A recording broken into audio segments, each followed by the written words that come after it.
Hello बच्चों, let's read the question. Differentiate between leading strand and lagging strand. Question में बोला हमें leading strand और लैगिंग स्ट्रैंड के बीच में डिफरेंस बताना. So what will the key concept here? So the key concept here will be leading strand and lagging strand. अगर मैं बात करूँ ना, जब हमारा डीएनए का बड़ा मॉलिक्यूल होता है उसके जब बेसिकली रेप्लिकेशन के प्रोसेस में हमारे आएंगे. सो क्या होता है, जैसे ही हमारा एक लंबा डीएनए का मॉलिक्यूल है उसमें रेप्लिकेशन आ रही है, तो क्या होता है वो रेप्लिकेशन कैसे होगी, पहले हम डीएनए के जो हेलिक्स स्ट्रक्चर उसको खोलेंगे. ठीक है, अब उसको जब खोलेंगे ना तो उसको हम बोल देते हैं replication form. Whenever like the long DNA molecule replication take place, अब छोटी छोटी ओपनिंग करेंगे और उन छोटी छोटी ओपनिंग को हम क्या बोल रहे हैं, हम रेप्लिकेशन फॉर्क बोल रहे हैं. अब हमारे पास यहाँ पे एंजाइम आता है डीएनए डिपेंडेंट डीएनए पॉलीमरेज, जो क्या करेगा, पॉलीमराइजेशन करेगा. और ये पॉलीमराइजेशन एक ही डायरेक्शन में करता है, 5' से 3' एंड. अगर मैं इसको ड्रॉ करके बताता हूँ, सपोज पर लिख लेते हैं इसके बारे में. In DNA molecule in DNA molecule replication take place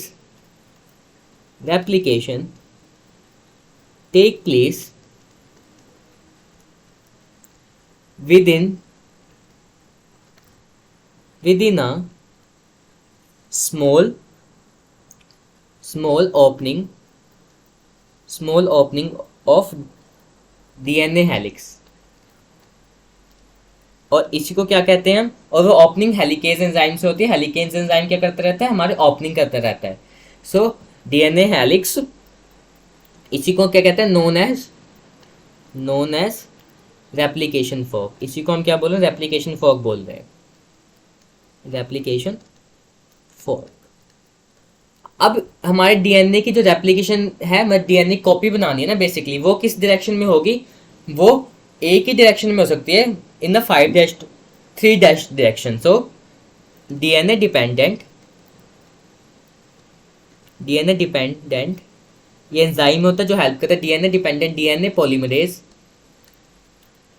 polymerase synthesize the DNA only in one direction.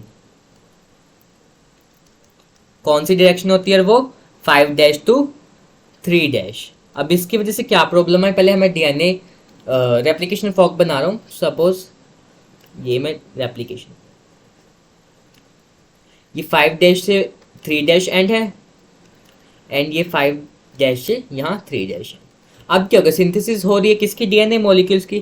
तो डीएनए मॉलिक्यूल की सिंथेसिस हो सकती है 5' से 3' एंड. तो ये ऐसे में सिंथेसिस, हाँ, तो सिंथेसिस लाइक इस तरफ हो रही है 5' से, ये 5' हो गया इधर, इसका 3'. सो इसमें कोई भी प्रॉब्लम नहीं आ रही है. बट क्या हो गया, अब मेरे को सिंथेसिस करनी थी, मैंने यहाँ से स्टार्ट कर नहीं सकता हूँ. यहाँ से क्यों नहीं स्टार्ट कर सकता, क्योंकि हमारी सिंथेसिस क्या होगी, 3' से 5' डायरेक्शन में. सो 5' से 3' डायरेक्शन में, बट यहाँ पे क्या बनेगी, 3' से 5' डायरेक्शन बनेगी ना. So this could not be the possible. So इस केस में हमें क्या करना पड़ेगा, हमें दूसरी साइड से सिंथेसिस स्टार्ट करनी पड़ेगी, और वो भी छोटी छोटी फ्रेगमेंट्स लेके. कैसे, सबसे पहले हम ऐसे एक फ्रेगमेंट लेंगे, एरो बना देता हूँ मैं इधर 5', फिर एक सेगमेंट करेंगे, फिर एक सेगमेंट सिंथेसिस करेंगे.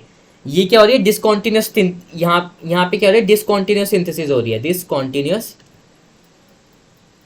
सिंथेसिस. बट यहाँ पे क्या हो रही है, यहाँ पे सिंथेसिस हो रही है कौन सी, कॉन्टिन्यूस सिंथेसिस. और ये जो छोटे छोटे स्मॉल स्ट्रैंड्स है ना, फ्रेगमेंट्स है, इनको बोलते हैं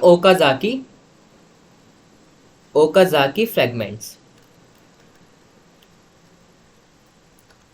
बाद में डीएनए लाइगेज की हेल्प से क्या हो सकेंगे, ये हमारे लाइक जुड़ जाएंगे और हमें डीएनए का मॉलिक्यूल सही मिल जाएगा. सो इसलिए क्या लैगिंग स्ट्रैंड होगा, जो ये सिंथेसिस हो रही है ओकाजाकी फ्रेगमेंट्स वाला. और लीडिंग स्ट्रैंड कौन सा होगा जो बिल्कुल सही विदाउट डिसकॉन्टिन्यूस मैनर में और कॉन्टिन्यूस मैनर में, that is this is one is leading strand and this one is lagging strand. तो यही प्रॉब्लम आई थी, हमने लिखा क्या, DNA dependent DNA polymerase synthesise the DNA only in the one direction 5' to 3' and so this comes with the problem that in the 3' to 5' strand the synthesis will be from the outer to inner to outer side and there will be a formation of Okazaki fragment। so इसी को लिख लेते हैं कि leading strand के बारे में लिखें। सबसे पहले लिखते हैं लीडिंग स्ट्रैंड। लीडिंग स्ट्रैंड ये क्या होता है, it is continuously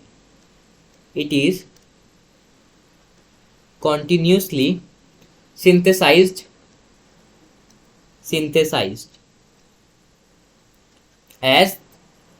as its template, जिसका टेम्पलेट हमें अवेलेबल है पहले ही 3' से 5' एंड में, as it template is available in 3' to 5' direction. और इस लाइक जो टेम्पलेट के हिसाब से मैं डायरेक्शन क्या है 5' to 3' synthesis over which 5' to 3' synthesis is possible without any break.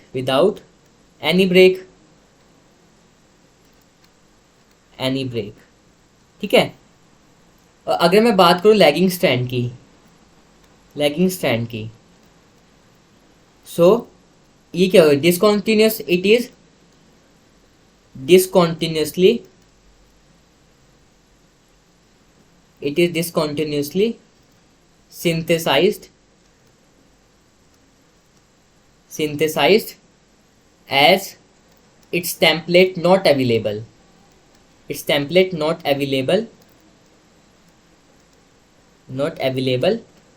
in 3' to 5' direction। so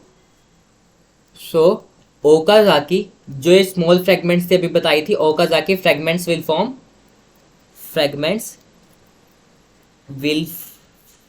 form from inner to outer side. Okay.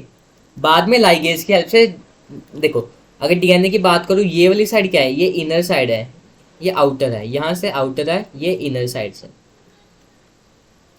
Okay. सो हमने बात करी डीएनए के मॉलिक्यूल में रेप्लिकेशन कैसे होगी 5' से 3' डायरेक्शन में। सो जो हमारा 5' से 3' का टेम्पलेट था वहाँ पे तो हो जाएगी सिंथेसिस, बट जो हमारा 3' से 5' में था यहाँ पे नहीं होगी। सो इस वजह से यहाँ पे क्या ओकाज़ाकी फ्रेगमेंट्स बने, डिसकॉन्टिन्यूस सिंथेसिस हुई एंड इसी को लैगिंग स्ट्रैंड बोल देते। सो ये वाला स्ट्रैंड लीडिंग स्ट्रैंड हो जाएगा, ये लैगिंग स्ट्रैंड हो जाएगा। Hope you understood that. Best of luck.